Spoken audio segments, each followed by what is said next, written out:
Hello viewers, রূপালী kitchen থেকে আমি সবাইকে স্বাগত জানাই। আবারও আপনাদের সামনে হাজির হয়েছি দারুণ স্বাদের একটি রেসিপি নিয়ে। আজকে আমি আপনাদেরকে বানিয়ে দেখাবো ঝুরি আলু ভাজা। আর এটা খেতে অসাধারণ লাগে। আর এটা ডাল ভাতের সঙ্গে এরকম একটা ঝুরি আলু ভাজা যদি থাকে তাহলে তো জাস্ট জমেই যায়। আর এটা খুব কম সময়ে বানিয়ে নেওয়া যায়। তাহলে চলুন আজকের এই ঝুরি আলু ভাজাটি বানিয়ে নেওয়া যাক। এটা বানিয়ে নেওয়ার জন্য এখানে আমি 4 পিস আলু নিয়েছি আর আলুটার খোসাটা আগের থেকে ছাড়িয়ে নিয়েছি। আরও বেশি পরিমাণে নিলেও নিতে পারেন। আর এখানে আমি নিয়েছি বাদাম, চীনাবাদাম নিয়েছি, আর এখানে নিয়েছি বেশ কটা কারি পাতা, আর একই সঙ্গে নিয়ে নিয়েছি শুকনো লঙ্কা 4 পিস। এবার আমি এখানে একটা গ্রেট করার জন্য আলুটা এখানে একটা কদুকস নিয়ে নিয়েছি। এটা দিয়ে আমি এইভাবে আলুটা কদুকস করে নেব বা গ্রেট করে নেব। আর ঠিক এইভাবে লম্বা লম্বা শেপ দিয়ে কিন্তু এটা গ্রেট করে নিতে হবে। দেখতে পাচ্ছেন কতটা লম্বা হয়ে আলুটা বেরিয়ে আসছে। ঠিক এইভাবে সবগুলো আমি কদুকস করে নিয়েছি। এবার আমি এইভাবে পানির মধ্যে দিয়ে দেব। আর এটা অনেকক্ষণ ধরে একটু ধুয়ে নিতে হবে, যতক্ষণ না সাদা পানিটা আসছে ততক্ষণ ওয়েট করতে হবে। ভালো করে এইভাবে কষলিয়ে এটা ধুয়ে নিতে হবে। তো দেখতে পাচ্ছেন এটা ভালো করে ধুয়ে নিয়েছি। আর পানির রঙটা কিন্তু একেবারে সাদা আছে, তার মানে কিন্তু এটা ভালোভাবে ধোয়া হয়েছে। এবার এটা চিপে চিপে ভালো করে এটা উঠিয়ে নেব, একটুও যেন পানির মধ্যে না থাকে। এবার আমি একটা প্লেটের মধ্যে নিয়ে নিচ্ছি। এবার আমি এখান থেকে ফ্রিজের একদম ঠান্ডা পানি এখানে ইউজ করছি। এবার আমি এটা 10 থেকে 15 মিনিট ভিজিয়ে রেখেছি। তো 10 থেকে 15 মিনিট পর ফিরে এসেছি। আর এখানে আমি একটা সুতির কাপড় নিয়ে নিয়েছি। এবার আমি এইভাবে একদম ভালোভাবে 2 হাত দিয়ে চিপে এই আলুগুলো এরপর ছড়িয়ে দিয়ে ফ্যানের হাওয়ায় এটা আমি 20 মিনিট মতো শুকিয়ে নেব। তো এটা আমি সবগুলো চিপে নিয়ে নিয়েছি আর আমি এটা ভালো করে শুকিয়ে নেব। তো এটা আমি 20 মিনিট পর ফিরে এসেছি। আর দেখেন এর মধ্যে একদমই কিন্তু পানি নেই। আর এটার মধ্যে পানি থাকলে কিন্তু একদমই এটা ভালো হবে না, নরম হয়ে আসবে। তো এটা আমি ভালোভাবে শুকিয়ে নিয়েছি। এবার এখানে একটা কড়াই বসিয়ে দিয়েছি আর বেশ অনেকটা কিন্তু রিফাইন তেল দিয়ে দিয়েছি। তেলটা গরম হওয়ার পর এখানে আমি বাদামগুলো দিয়ে ভালো করে ভেজে নেব।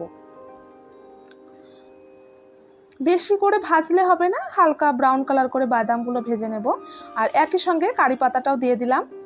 আর কারি পাতা দেওয়ার সঙ্গে সঙ্গে শুকনো লঙ্কাটাও দিয়ে দিয়েছি। এবার এটা ভালো করে এইভাবে ভেজে নেব। কারি পাতা অবশ্যই ইউজ করবেন, এর জন্য কিন্তু এর ফ্লেভারটা অনেক ভালো আসবে। তো এটা আমার ভাজা হয়ে গেছে। এবার আমি একটা পাত্রের মধ্যে এইভাবে সেকে নামিয়ে নিচ্ছি।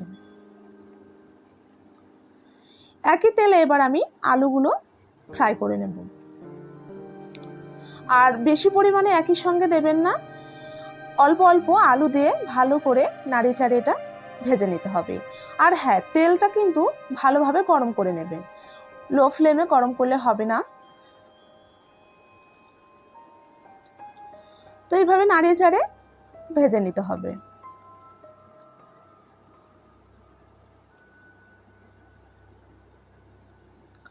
তো দেখতে পাচ্ছেন কালারটা চেঞ্জ হয়ে আসছে। আর আমি এর থেকে বেশি করে আর ভাজবো না, তাহলে এটা খেতে অতটা ভালো লাগবে না। ঠিক এইভাবে ভেজে নেওয়ার চেষ্টা করবেন। এবার আমি এইভাবে সেকে একটা বড় দেখে ছাঁকনি নিয়ে নিয়েছি। এবার তার উপর এইগুলো রেখে কিছুক্ষণ ওয়েট করে এভাবে সেকে নিলে কিন্তু রেডি হয়ে যাবে। তো দেখতে পাচ্ছেন কালারটা কিন্তু খুব ভালোই এসছে। এবার আমি সেম প্রসেসে বাকিগুলো একইভাবে ভেজে নেব। আর 4 পিস আলু আমি 4 বার কিন্তু এইভাবে ভেজে নিয়েছি। তো সবগুলো আমার ভেজে নেওয়া হয়ে গেছে। আর কালারটা কিন্তু এইভাবেই কিন্তু ভেজে নেবেন। এবার এখানে আমি যে কারি পাতা, বাদাম আর শুকনো লঙ্কা ভেজে রেখেছিলাম সেগুলো উপর থেকে এইভাবে দিয়ে দিচ্ছি। আর লবণটা কিন্তু আমি ব্যবহার করিনি। এবার আমি এইগুলো উপর থেকে সবগুলো দিয়ে দেব।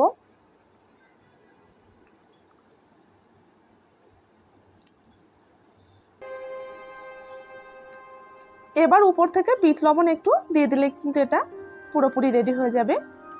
আর লবণটা একটু অল্প পরিমাণে দেবেন, তাহলে খেতে বেশ ভালো লাগবে। আর দেখতে কতটা সুন্দর হয়েছে সেটা নিশ্চয়ই বুঝতে পারছেন। আর এইভাবে কিন্তু ভাতের সঙ্গে খুবই ভালো লাগে।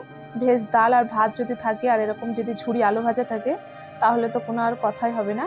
আর দেখেন কত ভালোভাবে এটা ভেঙে যাচ্ছে আর মুচমুচে হয়েছে, খুবই ভালো। তো এটা আমি খুব সিম্পলভাবে আপনাদেরকে দেখিয়ে দিলাম। অবশ্যই এইভাবে বানিয়ে নেবেন, আপনাদেরও কিন্তু সেম এমনই হবে। তো আজকের এই ঝুরি আলু ভাজাটি কেমন লেগেছে অবশ্যই কিন্তু কমেন্ট বক্সে জানিয়ে দেবে। আর এই যে আমি একটু অল্প হাতে বিট লবণ নিয়ে এইভাবে একটু ছিটিয়ে দিয়েছি। জাস্ট এইভাবে ছিটিয়ে দিলে কিন্তু হয়ে যাবে। বেশি লবণ দিলে কিন্তু এটা ভালো লাগবে না, আগের থেকে বলে দিচ্ছি। আর এইভাবে একটু নাড়িয়ে চাড়িয়ে দিলেই কিন্তু রেডি হয়ে যাবে। তো যাই হোক, ভিডিওটা ভালো লাগলে অবশ্যই কিন্তু কমেন্ট করবেন। আর আমার চ্যানেলটি না সাবস্ক্রাইব করা থাকলে প্লিজ সাবস্ক্রাইব করে দেবেন। আজকের মতো বিদায় নিচ্ছি, দেখা হচ্ছে নতুন একটি রেসিপি নিয়ে। ধন্যবাদ।